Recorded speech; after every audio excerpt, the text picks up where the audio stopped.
What's going on, guys, and welcome back to another episode of Torino Career Mode. This is episode number 95, and we start today's episode off with transfer deadline day. Yes, the final deadline day of the series, hoping to bring in one more player for one last time. Obviously, we put in a few bids in the last episode for a couple of players, Okaka, Insigne, Colombi, and who's the other one, El Shaarawy as well. But of course, we saw that those clubs didn't seem to want the money we were offering for their players. However, Valencia did finally accept a bid for Okaka or Chaka. I have to learn how to pronounce his name, as most of them I struggle with as well. But they accepted £8.5 million for their £10.5 million valued striker. So we'll get him for £2 million cheaper, most likely, to offer him a contract, and we reject that bid from QPR for Poloski. And as you can see, Okaka does indeed accept his contract, and he is going to join up with us here at Torino. So another 80 plus rated striker. Okay, alright, it's not the biggest signing we would have been hoping for. Obviously, in the last episode, there was a possibility of us signing Candreva, and the episode before that as well,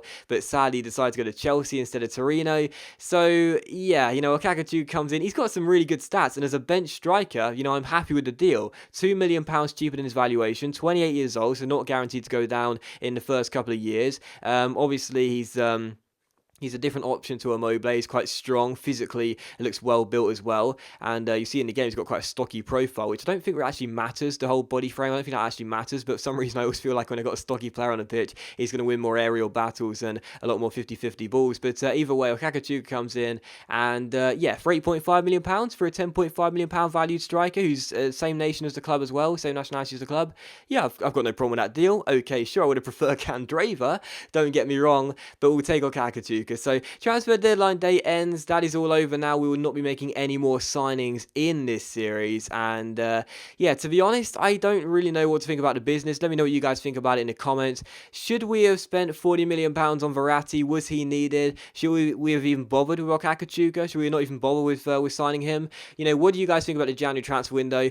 Probably not my best. I've certainly done better windows than that, but I'm still not disappointed with the business we did. I mean, at the end of the day, we sold Hong Chol, who we didn't really need, loaned out Zardes, who I don't think we're going to need. He hasn't even played a game this season, and he's gone out on loan now. And, we signed Verratti, who was my main target, and we signed another player as well to be on the bench, and he's 80 rated plus, and we got him for under his valuation. So, okay, sure, no amazing deals which we look at and say, oh, wow, that was an absolute bargain, but, I think it's productive. We did what we needed to do, and let me know what you guys think in the comments anyway. I'm always interested to see your feedback. So, as you can see by the league tables, you're entered February now, 16 games to go. The top two have 61 points, and Roma in third have 51 points. Not going to rule out Roma completely. I've said before, they're a good side. As you can see here in the TIM Cup, they won their first-legged tie over the league leaders Juventus, so certainly not going to rule out Roma. They're in the Champions League round of 16, as are we, and Juventus too, so all three of these Italian clubs are quite strong, but either way, I think now with the records that Juventus have, I mean, seriously, both Juventus and Torino have the same record, played 22, won 20, drew 1 and lost 1. I mean, it's going to be difficult for Roma to, see us slip up in order for them to get back in the race. You can see Juventus played in an earlier game and they won again. Unsurprisingly, that's now 21 wins out of 23 games. Unbelievable season they're having. And yeah, not going to rule out Roma strictly, but it's going to be difficult for them because they are reliant on us slipping up, both us and Juventus slipping up, which isn't happening too often, obviously. Still, we take on Sampdoria for the first game of today's episode. Here is Sampdoria come and take us on at the Stadio Olimpico de Torino. And the first chance fell to us in the 21st minute, and also, as you can see, Sterling shot well saved by the goalkeeper here. But as it comes back to Neymar crosses the ball in, Sterling wins the header, and we do open the scoring 22 minutes in. So it's pretty funny, but when we talked about Candreva possibly coming in, the player he would have replaced in the first team was Sterling, who hasn't exactly been a letdown since he came in the summer transfer window, but hasn't done too many things significant. But in the game, in the last episode, our last league game against Napoli, he got 2 assists for Neymar, and in this game against Sampdoria, he opens the scoring. So Sterling right now, he obviously realises that even though the transfer window is open, I haven't had as much faith in him as I have with other players like Lucas and Shalanolu and Neymar. So Sterling thinks he's got to kick on if he wants to keep his place in the first team, and he's done so with 2 assists and 1 goal in under 2 games. So Torino 1, Sampdoria 0. In the 41st minute, Sterling takes it around his man down the left-hand side here. He cuts inside from the side of the pitch, goes through 1-on-1 to shoot, and also scores as well. Once again, he clips that post, clips the goalkeeper's left-hand post,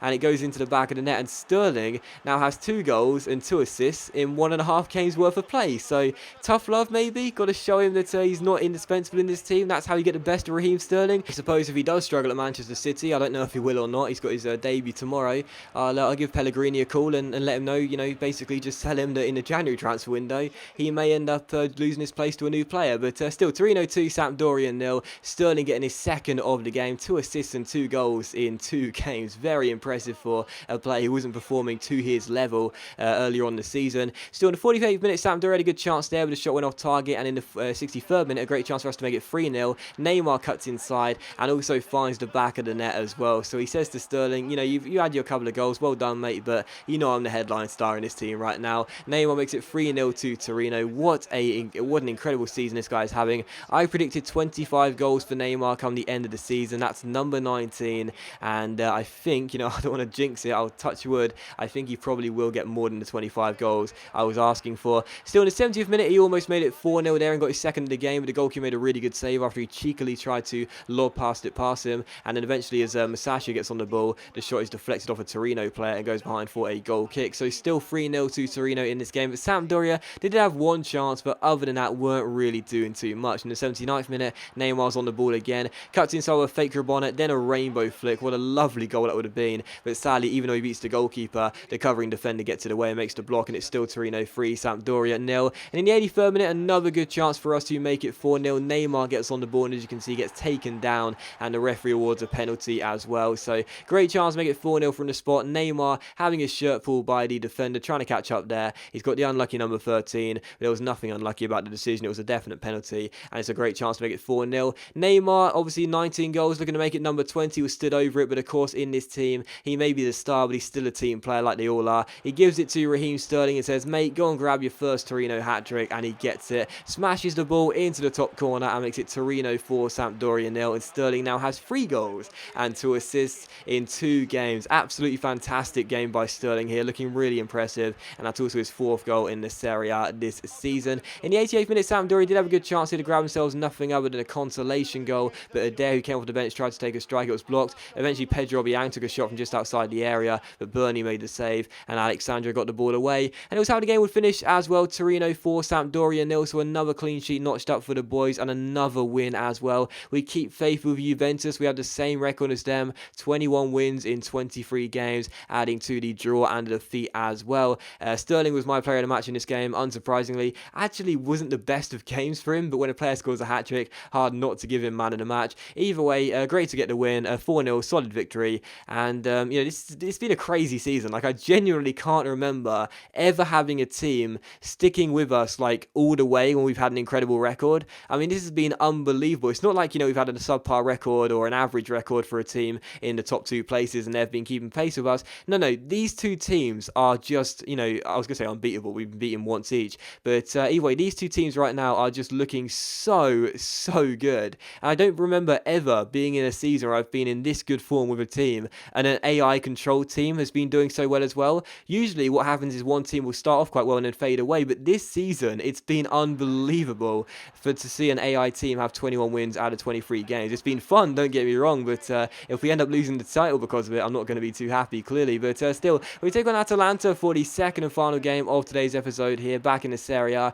Made a couple of changes as we had a Champions League round of 16 tie against Borussia Dortmund in a couple of nights' time, but either way, the first chance fell to Atalanta. The shot was off target, and in the 39th minute, we had our first chance of the game, but Danilo's shot was saved by the goalkeeper, and Atalanta cleared, so still goalless in this game. In the 50th minute, another good chance for us here. Sterling gets on the ball inside the area, looking for his 4th goal in 3 games. Sadly, the shot is on target, but the goalkeeper makes the save, but it drops to Neymar, and Neymar tucks it in and makes it Atalanta 0, Torino 1. So goal number 20 for the number 14. Neymar getting one of the easiest goals he'd ever scored there, tucking in the rebound, and he is now his 20th goal in the Serie A this season. Unbelievable signing, and I'm so glad I did bring him in to replace Sergio Aguero. So 1-0 to Torino. In the 64th minute, Atalanta had a good chance to equalise, but Bernie made a smart save and keeps it at 1-0. In the 79th minute, Atalanta still trailing by a goal to nil. They were passing out from the back, they gave it away. It came to Manolo Gabbiadini, tried to play it inside. It came back to him, it sort of fell nicely to him there